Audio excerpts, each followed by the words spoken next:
독해 수업이라는 거 듣는다고 실력이 오르는 거 맞아? 프로 선수랑 부딪혀가지고는 절대 못 이기거든요. 생각하거든요. 맞아요. 맞아요. 브라운 편님. 브라운 편입 구독과 안녕하세요. 안녕하세요. 저는 브라운 편입에서 독해를 담당하고 있는 이종현이라고 합니다. 만나서 반갑습니다. 안녕하세요. 저는 브라운 편입에서 수학을 가르치고 있는 최우진 선생님이라고 합니다. 반갑습니다. 여러분들이 어떤 독해 수업을 들으셨는지는 모르겠지만 보통 우리가 들을 법한 독해 수업은 선생님들이 보통 읽어주시고 내용을 납득시켜주고 때에 따라서는 필요한 배경 지식을 알려주면서 이건 이런 내용이야 이해시켜주고 해석상 이게 제일 답이 되기 어울려 이렇게 알려주시고 보통 많이 들으셨을 것 같아요.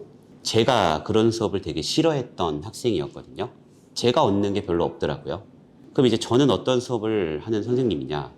글은 여러 가지 방식으로 읽을 수 있겠지만 문제를 푸는 거라면 답은 하나라고 믿거든요. 답은 하나고 글이라는 거에도 철저하게 체계가 있고 그 체계에 따라 판단하는 방법을 배우면 정답을 이 사고에 따라 이렇게 찍기만 하면 되는구나 라는 거를 배우실 수 있을 거예요. 정답이 딱 하나로 귀결되는 그런 독해 수업을 추구한다라고 보시면 됩니다. 그래서 여러분들이 이제껏 들었을 법한 수업이랑은 좀 다를 거라고 저는 확신하거든요. 여러분들이 독해 수업을 통해서 성적이 올라간다는 게 뭔지를 느끼실 수 있을 겁니다. 제가 그거는 장담하니까요. 제가 왜 이렇게까지 확신해가지고 말하는지 느끼실 수 있을 겁니다. 일단 학생들이 봤을 때 수학이 너무 어려우니까 제일 큰 건 공감할 수 있는 것. 이게 무슨 말인지를 좀 납득할 수 있고 좀 받아들이기 쉽게 설명을 할 수 있는 것 같아요. 또 하나는 이제 편입은 수능과는 다르게 이제 수준별로 이제 분반이 된 상태로 수업을 하지 않기 때문에 한 반에 이제 못하는 학생들도 있고 중위권 학생도 있고 최상위권 학생들도 섞여가지고 이제 수학 수업을 듣는데 그 반에 좀 섞여 있고 하더라도 수업 듣고 적응하는 데는 전혀 문제 없이 따라오는 것 같고 그런 스타일이 저한테 맞춰져 있는 것 같아요. 그래서 1년이라는 시간이 길 수도 있고 짧을 수도 있지만 그 시간 동안 수학을 최대한 잘 할 수 있도록 그렇게 만들 수 있는 저는 그런 능력을 가지고 있다고 생각합니다. 네. 선생님 선영대에서 강의하실 때 보니까 막 핫도그 만드시고 쇼 쏘시고 막 이러시던데 몸으로 엄청 이렇게 표현하시고 저는 되게 진지한데 재밌다고 하는 것 같아요. 저는 잘 모르거든요. 네. 기초 중급 단계 개념 완성이 왜 중요한지 영어 수학 각각 알려주세요. 기초 개념이라는 걸 공부하는 이유는 그 기초 개념에 대한 정확한 이해도가 있어야 나중에 문제풀이에 들어갔을 때 선생님이 문제를 푸는 방식을 써먹을 수가 있어요. 예를 들어 운동 같은 걸 배울 때 코치들이 하는 얘기가 있거든요. 힘을 빼라고. 자세를 알려준 다음에 힘을 빼고 그걸 하라고 해요. 머리로 이거를 생각하면서 하면은 힘이 빠지지가 않아요. 힘이 엄청 들어가지. 근데 힘을 뺀다는 말의 뜻은 머리로 생각하지 않아도 이미 내가 얘를 프로세스로 이해를 하고 있기 때문에 그냥 몸이 그걸 기억하고 이해를 하고 있기 때문에 하는 과정까지를 가야 되거든요. 그 자세가 잡혀져야 되고 그런 걸 다져가는 단계가 기초 단계고 중급 단계라고 보거든요. 근데 이제 이게 잡히지 않은 상태에서 바로 실전에 들어간다. 적당히 올라가는 건 있거든요.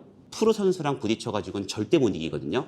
그 실전 무대로 올라가기 전에 그 자세를 완벽히 다지는 게 기초라고 생각하시면 될 것 같고 내가 여기서 이 기초를 완벽히 다져놔야 나중에 문제풀이를 배울 때 선생님이 푸는 걸 보면서 와, 신기하다 이렇게 끝나는 게 아니라 선생님이 저런 논리 과정을 통해 이런 문제풀이 방식을 이렇게 써먹었구나라는 걸 배우실 수 있어요. 그래서 기초 단계가 굉장히 중요하고 중급 단계는 기초적인 논리 사고 과정을 이해하는 것을 바탕으로 조금 더 심화된 개념을 암기하는 쪽에 가깝다고 보면 될 것 같아요. 예외적인 패턴들이나 이런 것들, 아주 기초적인 원칙적인 개념들을 기초에서 이해하고 조금 예외적인 사항들이나 복잡한 패턴들은 중급 과정에서 암기를 하고 그리고 이 모든 과정이 진짜 문제풀이 들어갔을 때 실력을 급속도로 향상시키기 위한 어떤 자세를 잡아가는 과정이다 라고 생각하면 좋을 것 같아요. 독해 같은 경우는 기초 단계에서는 문장을 읽는 기초를 배운다고 생각하시면 돼요. 분명 영어를 읽다 보면 내가 뭔가를 읽은 거는 같은데 기억은 안 나고 선생님이 직독직해라는 걸 하라 그래서 하고는 있는데 무슨 말인지는 모르겠고 그럼 우리가 배우게 되는 독해의 기초란 무엇이냐? 글을 읽는 기초. 사실은 영어도 있겠지만 진짜 글을 이해하는 기초를 배울 거고 그 다음에 중급 과정으로 가면 영어 문장에 복잡한 패턴들이 있겠죠? 여긴 좀 암기가 필요해요. 왜냐하면 패턴이라는 건 그냥 그렇게 써 있는 거를 그렇게 인지할 줄 아는 눈이 필요하기 때문에 그럼 그렇게 인지를 했으면 그거를 다시 단순화된 패턴으로 만들어서 이해하는 연습 모든 문장의 논리를 아주 단순화시키는 연습을 할 거고 그걸 바탕으로 또 문장과 문장을 연결짓고 지문 전체를 이해할 수 있는 진짜 지문 독해로 들어갔을 때 여러분들이 글을 쭉 읽어 내려간다고 가정했을 때 중간쯤 왔을 때도 내가 뭘 읽었는지를 몰라가지고 막 당황하는 이런 생각은 안 들게 만드는 거, 뭐 그게 목표다라고 보시면 되고, 여기까지가 확실하게 다져지게 되면 나중에 제가 문제풀이로 들어가게 되면 아, 선생님이 이래가지고 이런 논리를 강조했구나를 알 수 있을 정도로 정확히 그 배웠던 거 가지고 답을 찍을 거거든요. 그래서 여러분들은 이 과정만 잘 따라오셔도 요대로 답 찍으면 그냥 그게 문제풀이구나라는 거를 느끼실 수 있을 거니까 잘 따라오시면 되고, 특히 내가 이제까지 영어 수업을 들어봤는데 나는 실력이 올라간다는 걸 경험해 본 적이 없는 것 같고, 독해 수업이라는 거 듣는다고 실력이 오르는 거 맞아? 그냥 선생님이 읽어주고 나가는 거 아니야? 약간 이렇게 생각을 했다면 꼭 들어보시면 그게 아니었다는 걸, 아, 이렇게 하면 무조건 오르는구나 라는 거를 여러분들 느끼실 수 있을 겁니다. 그게 이 기초와 중급 과정에서 여러분들이 배우시게 될 과정이다라고 생각해 주시면 되겠습니다. 수학 같은 경우에는 기초 중급 과정에서 기초 수학이랑 미적분 1, 2라고 해서 이제 배우게 될 텐데, 과목 이름에서 봤다시피 그렇게 크게 낯설지 않고 고등학교 때 배웠던 내용들이 한 70% 이상 담겨져 있기 때문에 일단 어느 정도 공부를 했던 친구들 같은 경우에는 크게 뭐 배우는데 어려움이 있거나 그러진 않을 거예요. 그래서 그 친구들 같은 경우에는 자기가 수업 듣고 이해했다고 생각하고 공식을 외우지 않고 넘어가는 친구들이 있는데, 공식 암기만 잘 복습을 해주면 될 것 같고, 대부분의 학생들이 아무리 고등학교 때 미적분하고 1, 2를 뭐 배우고 했을지라도 까먹은 내용들도 많고 기본적으로 수학을 잘 못하는 친구들이 많기 때문에 수학에 대한 감각도 감각이지만 일단 계산력, 이 계산력이라는 게 단순하게 생각하면 뭐 더하기 빼기 곱하기 나누기라고 생각할 수 있지만 이게 되게 많은 비중을 차지하고 엄청 중요한 부분이기 때문에 초반에 그 계산이 약한 친구들은 개념 내용이나 공식도 공식이지만 계산하는 연습을 많이 기른다. 기초적인 기본적인 계산들이 후반에 가서 많이 이제 흔들리는 친구들이 많기 때문에 초반에 정확하게 이제 미적분을 원투하면서 계산력을 기른다라고 생각하면 좋을 것 같아요. 그리고 가장 중요한 거는 이제 많은 공식들이 있기 때문에 공식 암기하는 거, 그게 제일 중요한 것 같고, 오히려 이제 시간이 다 지나고 나면 학생들이 많이 하는 얘기가 미적분학 원투가 제일 어렵다. 오히려 다변수나 뒤에 배우는 선형대수나 공학수학이 오히려 할만하고, 자기가 기출을 풀면서 틀리는 내용들을 보면 미적분학 원투에서 오답이 많다. 라고 이야기를 정말 많이 하는데, 이제 그럴 수밖에 없는 게 편입수학의 스타일상 이제 미적분학 1, 2를 넘어가게 되면 그 이후의 과정들은 문제들이 많이 유형화가 되어 있고 패턴화가 되어 있으니까, 사실 뭐 개념적인 내용으로는 대학교에서 배우는 내용이다 보니까 더 어려운 내용은 맞지만 문제들을 풀기에는 그렇게 어렵지 않다. 그럼 이제 어려운 문제들은 오히려 이제 미적분학 1, 2와 같이 문제를 내는 사람 입장에서도 응용하기가 쉽고 꼬기가 쉽고 뭐 이런 이제 문제들이 많이 출제가 되기 때문에 미적분학 1, 2가 사실 어렵게 느껴지는 건 나중에 가면 너무 당연한 일이에요. 근데 문제는 또 이 미적분학 1, 2가 중위권이나 중하위권 학교에서 많이 나온다는 거죠. 초반에 이제 공부할 때 좀 진지하게 각 잡고 좀 열심히 했으면 좋겠습니다. 네. 저는 학생들한테 항상 하는 얘기가 있어요. 예습은 됐으니까 복습을 잘해달라고. 수업을 듣는 이유는 선생님의 머릿속 생각을 가져가는 게 제일 중요하다고. 근데 예습은 선생님의 머릿속 생각을 가져가는 게 아니기 때문에, 특히 독해 같은 경우는 제가 했던 생각을 따라할 수 있게 복습은 철저하게 해달라고. 제가 말하는 복습 방식대로만 꼭 정확하게 복습해 주시면 돼요. 근데 한 가지 제가 말씀드리고 싶은 건, 제가 수업 시간에 필기를 하는 게 있을 거거든요. 명확하게 또 이해가 됐으면 암기를 해주시면 돼요. 저는 합격시켜 주려고 있는 사람이지 영문학자를 만들어 주려고 있는 사람이 아니거든요. 제가 쓰는 모든 필기는 답을 찍을 때 써먹으려고 쓰는 거지 언젠가는 도움되겠지. 제가 제일 싫어하는 말이에요. 제가 학교 다닐 때 뭔가 선생님들이 뭔가 필기를 하시면 전 선생님들한테 항상 1번으로 했던 질문이 있어요. 필기해서 암기하면 뭐에 도움 됩니까? 거기에 대한 답을 못 들으면 전 제가 공부를 안 했어요, 그거를. 왜냐하면 필요성을 느끼지 않으면 그걸 공부하기엔 제 시간이 아깝거든요.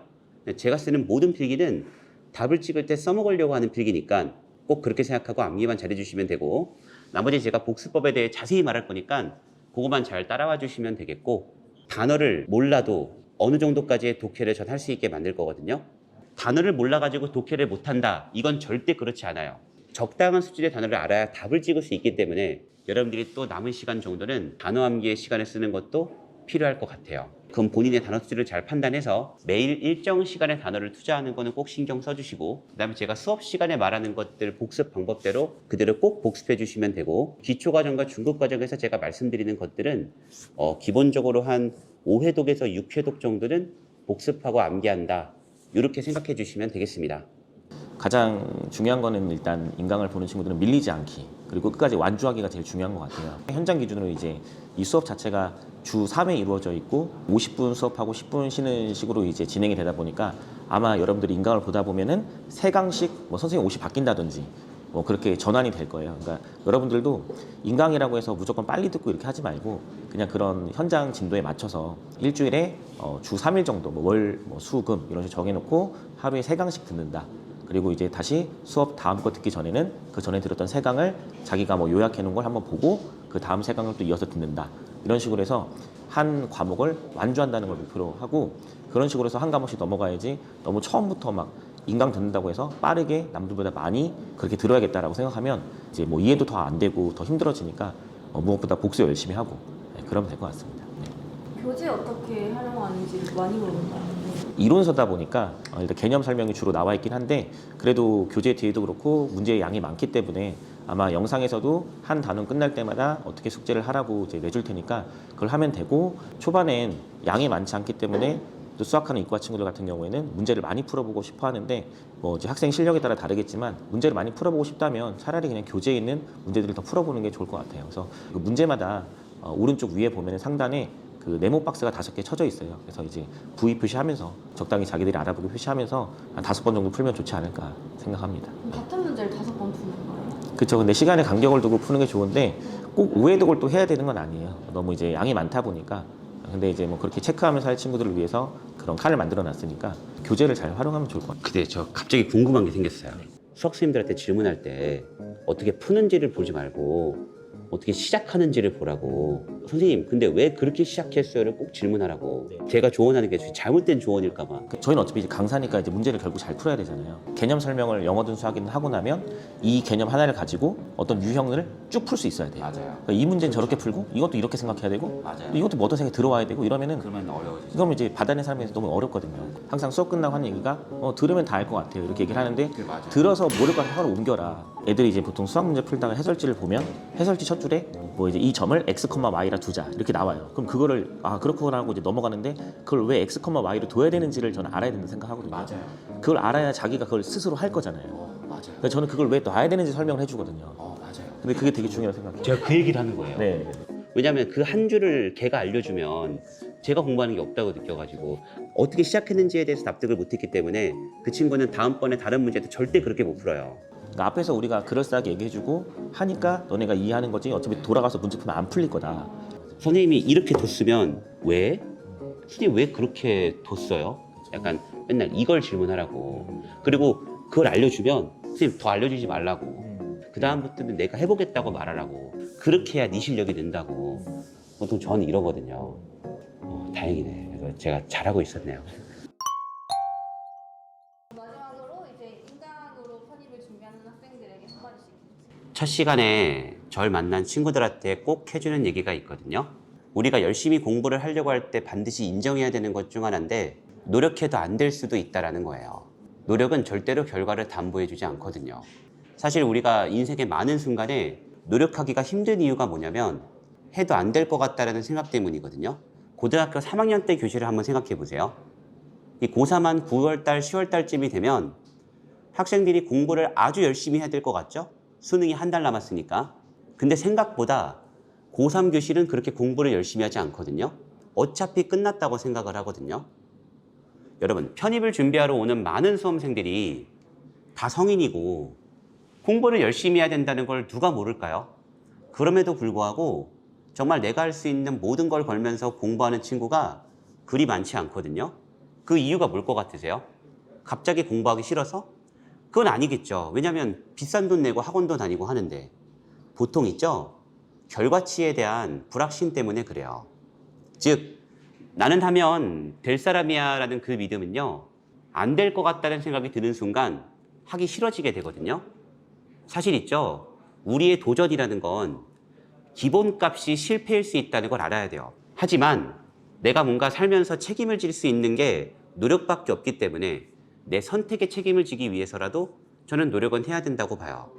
사실 성공을 이루는 건 노력도 있고 운도 있고 재능도 있고 환경도 있겠지만 우리가 여기서 내 인생에 책임질 수 있는 방법이 노력밖에 없기 때문에 우리가 내 인생에 책임을 한번 져보기 위해선 노력은 한번 해봐야 된다고 보고 설사 결과가 원하는 만큼이 아니라고 해도 전 내 선택에 책임을 한번 져보면 다음번 순간에도 또 한 번 책임은 지기 위해 살 수 있다고는 보거든요. 그러면 100번의 도전에서 100번을 져도 있죠. 저는 생각보다 그 삶이 그리 나쁘지는 않을 거라고 생각해요. 왜냐하면 앞에서 지금 얘기를 하고 있는 저도요. 사실은 한 번도 제가 한 노력만큼의 결과를 받았다는 생각을 해본 적이 없거든요. 항상 부족하다고 느꼈고 지금도 그래요. 그래서 그냥 더 열심히 하고 있어요. 조금 더 좁은 격차로 지기 위해서. 하지만 전 질 때마다 항상 생각은 해요. 내가 왜 졌을까? 그럼 조금 덜 지기 위해서는 어떻게 해야 될까? 여러분들 지더라도 끝까지 했으면 좋겠고 누군가 여러분들한테 부정적인 얘기를 한다면 야 그거 되겠어 라고 했을 때 어쩌라고 안 돼도 할 건데 이런 마음으로 여러분들이 끝까지 했으면 좋겠습니다. 그러면 여러분들은 반드시 어떤 결과든 받지 않을까라고 개인적으로 생각해요. 왜냐하면 생각보다 그런 생각으로 끝까지 가는 사람이 별로 없거든요. 그리고 절 만나셨잖아요. 이런 얘기를 해주는. 그러니까 환경 하나는 전 해결된 거라고 봅니다. 저는 여러분 최고가 되는 게 목표거든요. 저는 모든 입시 영어를 정복하는 게 꿈이고 그 꿈을 위해서 제 인생 다 던지고 살고 있거든요. 그럼 제가 될 거라는 확신을 가지고 하냐? 전혀 그렇지 않죠. 그냥 해보는 거예요. 제가 잘 되려면요. 절 만난 여러분들이 잘 돼야 돼요. 그거 말고는 제가 잘 될 수 있는 방법이 없어요. 1년 동안 제 강의에 제 인생을 걸어볼 생각이에요. 그래서 여러분들의 인생에 제 인생까지 걸어볼 거니까 우리 같이 한번 서로의 인생을 걸고 열심히 한번 해봤으면 합니다. 그러면 제가 그 누구보다 빠른 길로 그리고 어디에서도 들어오지 못한 수업으로 여러분들의 성적을 수직 상승시킬 수 있게 한번 만들어 보겠습니다. 앞으로 잘 부탁드립니다. 혼자 이제 공부를 하는 게 계획 잡고 이렇게 진도 나가고 하는 게 쉽진 않을 텐데 가장 큰 뭐 개인적 걱정은 경쟁하는 친구들의 모습이 보이지 않고 혼자 뭐 스터디 카페나 독서실이나 집에서 공부하다 보니까 불안함이나 그런 게 더 클 수도 있을 텐데 그걸 이제 해결할 수 있는 방법은 같이 이제 소통을 하는 것밖에 없다고 생각을 해요, 선생님과. 그래서 그렇게 힘들고 고민이 있고 할 때마다 항상 뭐 학원을 통해서든 게시판을 통해서든 궁금한 게 있으면 언제든 남겨주고 연락해 줬으면 좋겠어요. 이렇게 선택한 만큼 후회 없게 결과 만들 수 있도록 같이 최선을 다할 테니까 믿고 열심히 잘 따라줬으면 좋겠습니다. 여러분 부팅팩 많이 사랑해 주세요. 그리고 언제나 궁금한 거 있으면 Q&A 게시판에 질문 많이 남겨줬으면 좋겠습니다. 브라운 편입 구독과 좋아요, 알람 설정까지 부탁드립니다. 와.